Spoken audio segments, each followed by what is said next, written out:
easier. I could send him to a kindergarten and work without asking people to take care of him while I'm not there. During all this time I hope to hear from his mother. I hope that she'll eventually come around and realize you can't just leave your child like a worthless piece of trash. But, even though I had left her my contacts and she could call me or write me a letter whenever, she didn't. I never heard from her. She never once used her rights to visit him. When he was little, he often asked me why his mother left him, why she didn't want him. And I didn't know what to answer because I always tried not to speak badly of his mother in front of him. Now my son is 25 years old, he's a hardworking, educated young man and I'm so proud of him and I'm proud of myself that I was able to raise him to be a good person. We stopped talking about his mother a long time ago. It was his initiative. He was like, well, if she doesn't want to be with us, then it's her loss and there's nothing we can do about it. So recently mother-in-law appeared on our doorstep. Without a call, without any kind of notification, she was just there and she had come to visit her grandson. I couldn't believe my ears and at first, I almost didn't recognize her. And she was behaving as if she was a caring grandmother who had come to see her grandchild like she does all the time. Not like she was gone for 25 years. When my son saw her, he didn't recognize her either.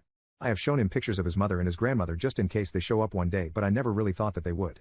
She ran up to him and hugged him just like a loving grandmother would, asking how he's doing and how big and beautiful he has become, and he pushed her away and looked kind of confused.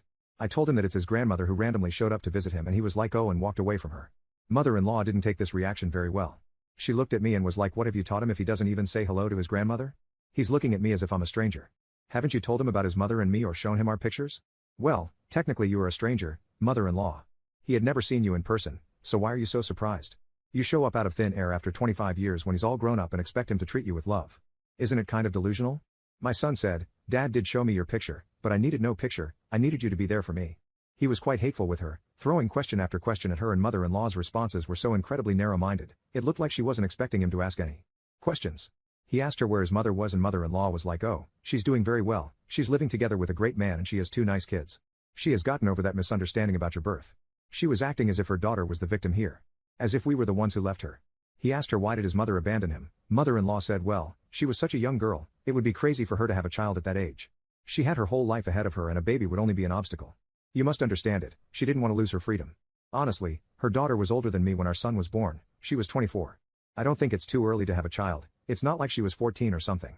Actually, age has nothing to do with it. I could have given up my son too, I was very young as well. But I didn't because I loved him and I wanted to be his father.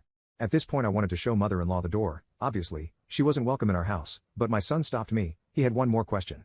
He asked why mother-in-law didn't want to be his grandmother. His mother left him, fine, but why did mother-in-law leave him too? Mother-in-law said well, I had no time to take care of you. I was a young woman too, I had my life too. And grandkids are only obligated to take care of grandparents when they're old and that's why I'm here. Then my son told her to leave and never come back, he said he doesn't want to see her ever again and he won't help her with anything. And as she was leaving, she attacked me like that's what I thought, a man alone cannot raise a proper human being. Such a rude and impolite boy, he would have turned out better in an orphanage than with you. So according to mother-in-law, the conclusion is, don't have children while you're young or if you do, feel free to leave them and then come back a few decades later and they'll love you even though they have never received any kind of care from you. But seriously, what the hell was she expecting?